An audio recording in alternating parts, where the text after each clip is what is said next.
Saudara, Anda masih bersama kami di laporan khusus pidato Presiden RAPBN dan Nota Keuangan 2026 yang Anda saksikan saat ini merupakan gambar terbaru di gedung DPR MPR RI di mana Presiden Prabowo Subianto sudah tiba dan juga ada Wakil Presiden Gibran Rakabuming Raka. Memang apabila kita melihat sesuai jadwal bahwa pidato Presiden terkait RAPBN dan juga Nota Keuangan 2026 ini akan berlangsung pada pukul 14.30 waktu Indonesia Barat. Artinya tinggal 7 menit lagi menuju ke pidato Presiden, RAPBN dan juga Nota Keuangan 2026.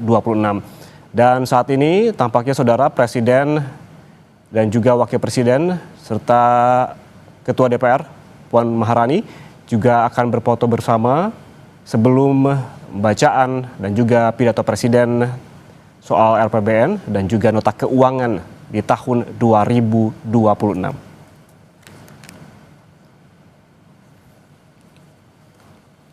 Dan saudara, di studio Kompas TV saat ini telah hadir ekonom senior Raden Pardede yang akan membahas terkait hal ini.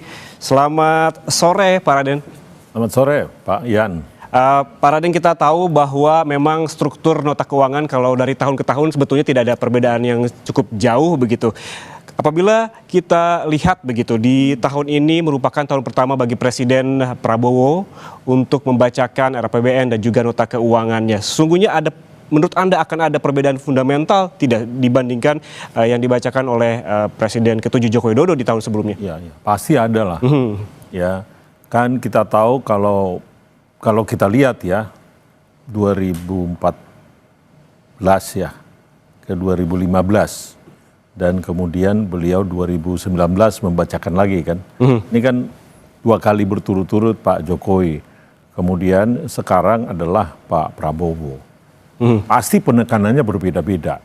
Ya, secara umum yang kita tahu adalah kalau tentu Pak Jokowi penekanan beliau adalah infrastruktur, ya, terutama infrastruktur fisik. Jadi kalau kita lihat juga dari sisi besaran anggaran itu, ya fokusnya ke situ. Berat ke infrastruktur. Ya, prioritasnya di situ. Sementara kalau kita lihat sekarang, ya 2015, kita sudah lihat, mungkin 2016 ini, kan kita sudah lihat tandanya itu di tahun 2015. Di mana terjadi pengurangan dari belanja di infrastruktur. Tapi sekarang ini Presiden lebih kelihatan mengarah kepada program katakan MBG. Makan siang yang sangat besar. Kan mungkin anggarannya bisa 300 triliun lebih di tahun 2016. Demikian, ada juga koperasi desa, ada juga KMP, Koperasi Merah Putih. Demikian juga pembangunan rumah, ya rumah sederhana buat orang miskin. Demikian itu yang besar-besarnya, yang 3 itu yang paling besar kita lihat. Jadi ada perbedaan penekanan dan itu mungkin sesuai dengan ya janji politik mereka ya pada saat itu. Tentu Pak Jokowi lebih ke arah infrastruktur, terus Pak Prabowo lebih ke arah tadi MBG, KMP, kemudian tadi rumah-rumah. Oke, berarti di fokusnya yang kemungkinan besar akan berbeda dibandingkan tahun sebelumnya. Di samping pertahanan ya. Yang anggarannya juga besar ya. Anggarannya besar juga ya. Kita akan menunggu nanti yang dibacakan oleh Presiden Prabowo terkait dengan asumsi dasar makroekonomi di tahun 2026 nanti. Yang kita bisa lakukan saat ini adalah bagaimana outlook di tahun 2025 dan kita nanti bisa juga untuk membandingkan di tahun 2026 begitu. Kalau kita berbicara mengenai target pertumbuhan ekonomi di tahun 2025 sebesar 5,2%. Namun kemarin ada data BPS di kuartal 2 yang menyebutkan ada 5,12%, begitu. Namun muncul kegaduhan di ranah publik begitu. Sebetulnya menurut Anda seberapa optimistis target pertumbuhan ekonomi sebesar 5,2% ini bisa terjadi di tahun 2025? Tidak mudah. Artinya saya melihat karena kalau kita lihat apa yang kita sudah capai sekarang rata-rata kan baru di 4,9 di 1 semester ini. Ya kan, simpelnya kalau PR-nya sangat banyak artinya. Ya, simpelnya kalau kita mau melihat nanti 5,2, ya 4,9, jadi kira-kira nanti kita harus ada 5,5 di semester kedua kan, supaya kalau kita lihat rata-ratanya menjadi 5,2. Oke, apa yang harus dilakukan untuk menambal sulam hal ini? Nah itu yang sebetulnya dalam situasi sekarang, di mana kita lihat dari sisi eksternal, ya global kan tidak mendukung. Jadi saya terus terang tidak melihat bahwa ekspor kita ke depan akan sebaik di kuartal kedua. Tadi mungkin sudah dibahas oleh Pak Fitra ya, ya semester kuartal kedua ya itu surprise dalam arti karena ada front loading semuanya. Oke. Jadi karena kita mengetahui akan ada tarif ya, sehingga ya kita bisa ekspor lebih banyak ya di kuartal kedua ini. Sementara mulai tanggal 1 Agustus kan kita sudah dikenakan dengan 19%. Oke. Jadi front loading itu namanya front loading adalah sekali. Normal, kemudian semester berikutnya atau kuartal berikutnya akan normalisasi kan. Nah, oleh karena itu dari sisi eksternal boleh dikatakan udah sangat sedikit kemungkinan kita akan naik karena situasinya globalnya begitu. Domestik berarti harus dari domestiknya. Oke.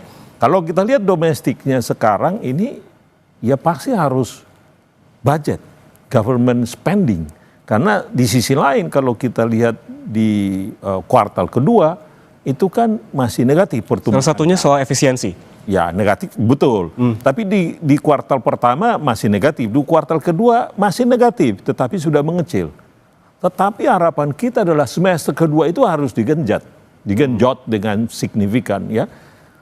Kita lihat dua-duanya seperti itu, karena kalau kita lihat dari outlook-nya lah yang sudah dikeluarkan oleh Kementerian Keuangan, bahwa di kuartal kedua akan ada kenaikan pajak itu penerimaan itu hampir 50% dibandingkan dengan semester pertama. Oke. Jadi sangat signifikan. Tentu ini akan dibarengi dengan pengeluaran juga akan naik nantinya. Nah itu persoalannya adalah kadang-kadang ada uangnya, kadang-kadang belum tentu mudah dalam mengabsorb itu. Oke, tapi kalau tadi berbicara soal government spending, sebelumnya juga di semester pertama itu juga jadi masalah, itu gimana? Nah itu yang menurut saya PR tadi kan, yang disebutkan tadi. Karena kurang di semester 1, itu yang harus digenjot di semester kedua. Semester kedua, itu dia. Ya, kalau uangnya ada ya, di semester kedua harus digenjot itu. Jadi artinya kita harus merealokasikannya, melakukannya lebih efisien, lebih efektif. Itu intinya, ya. Dan apa yang bisa menghasilkan dengan cepat, jangan menghasilkan lama, ya, supaya ekonominya bergerak. Dan harus diingat, itu harus meningkatkan permintaan domestik. Jadi yang diharapkan adalah barang-barang dalam negeri yang harus diproduksi, barang-barang dalam negeri yang harus naik. Supaya dia menggerakkan ekonomi. Kalau yang terjadi impor yang naik, itu menggerakkan ekonomi di sana, bukan menggerakkan dalam negeri. Nah, itulah PR-nya menurut saya di semester kedua ini. Kalau itu gagal, nah sulit sekali tadi itu. Jadi PR yang paling besar dari pemerintah di sini adalah fiskal, ya, kebijakan fiskal dan implementasi eksekusi daripada fiskal di semester kedua ini. Itu menarik. Tapi yang tadi saya garis bawahi dari pernyataan Pak Raden adalah kalau ada uangnya. Nih kalau ada uangnya ini berarti yang harus juga diperhatikan adalah penerimaan pajak begitu. Outlook di tahun ini semester pertama begitu ini ada 800 triliunan. Itu masih banyak dari target 2.500 triliun, hanya sekitar 45%. Sementara ini sudah bulan Agustus. Bahkan ya, pajak hanya 38%. Masih ada waktu beberapa bulan lagi begitu. Artinya seperti kita bicarakan tadi, PR-nya banyak, sementara uangnya dari mana? Ya, gimana? Itu. Jadi harus dua-duanya dilakukan. Jadi perbaikan dari sisi penerimaan, ya, tapi juga jangan menjadi panik juga di situ, ya, dan juga perbaikan dari sisi tadi yang implementasi kebijakan supaya belanjanya ini lebih efektif. Yang berikutnya yang bisa dilakukan menurut saya adalah karena dalam situasi seperti ini, di mana seperti yang kita katakan tadi itu eksternalnya lagi gelap lah boleh dikatakan. Global. Nah sementara investor ini pun masih penuh dengan ketidakpastian, mencari-cari bentuk. Oke.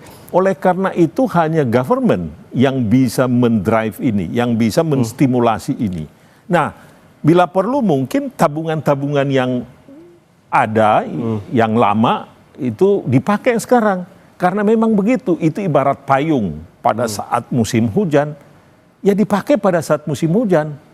Jadi payung itu maksud saya adalah tabungan-tabungan itu, contohnya SAL itu, ya harus digunakan. Nah mungkin itu yang menjadi persoalan. Jadi harapan kita adalah akan dilakukan pemerintah itu. Namun pada saat yang sama, KL-KL yang diminta untuk membelanjakan ini pun harus dia efektif. Jangan dialokasikan uangnya, tetap nggak dibelanjakan, itu tidak akan menggerakkan ekonomi. Oke, mengenai tadi yang sempat disinggung oleh Pak Raden terkait dengan SAL atau saldo anggaran lebih. Artinya kalau berbicara saldo anggaran lebih atau SAL tahun sebelumnya lebih besar dan bisa membiayai di anggaran berikutnya, artinya seperti apa? Sebetulnya tuh penerimaan pajak kita itu penyerapannya kurang maksimal dong kalau kayak begitu. Dulu penyerapannya masih ada sisa-sisa kan. Tapi nggak apa-apa, karena tahun 2022-2023 ekonomi kita bergerak oleh swasta kan. Tapi pada saatnya kapan pemerintah itu bergerak, manakala swastanya agak letoi, melemah sedikit, pemerintahlah yang bergerak gitu loh. Itulah gunanya SAL ini. Ya, sisa anggaran yang dulu berlebih itu digunakan pada saat musim kemarau. Karena tabungan, itulah yang kita katakan tadi. Jadi sekarang digunakanlah itu. Nah, yang perlu dicek nanti oleh Menteri Keuangan, Wamenkeu akan datang nanti di sini, bagaimana supaya KL itu bisa membelanjakan dengan efektif. Jangan dikasih uang terus nggak dibelanjakan. Itu yang lebih penting lagi nantinya. SAL ini adalah juga bisa dibilang utang pemerintah yang menganggur begitu. Dan uang pemerintah yang menganggur. Tapi di sisi lain ini juga kita tengah susah payah untuk membayar bunga utang. Ini seperti ada kontradiksi di sini. Bagaimana menjelaskannya? Nggak juga sebetulnya SAL ini diperlukan tetap, yaitu digunakan pada saat musim kemarau tadi. Jadi memang ditabung dia yang pada saatnya digunakan. Itu loh. Jadi sekarang menurut saya adalah saat yang tepat untuk digunakan itu. Ya. Karena SAL itu sebagian adalah untuk berjaga-jaga, misalkan kalau terjadi bencana, kemudian terjadi persoalan-persoalan global, nah itu ada berjaga-jaga. Nah sekarang itu SAL-nya kan sekitar 457 triliun. Bagaimana kita mengetahui data terkait dengan SAL ini dan bisa nanti menutup? kita tanya Wakil Menteri Keuangan, tapi itu ada di laporan Kementerian Keuangan ada. Nah, cuman kan itu kalau memang menggunakan itu juga harus ada izin dari DPR di situ. Kalau kita propose, kalau kita usulkan bahwa itu digunakan secara efektif untuk 1, 2, 3, bukan tidak mungkin itu bisa dilakukan perubahan. Karena memang seperti yang saya katakan tadi itu, pada saat musim hujan lah kita pakai payung. Kalau pada saat dia musim artinya terang benderang, jangan pakai payung dong. Itulah yang disimpan tadi, ditabung.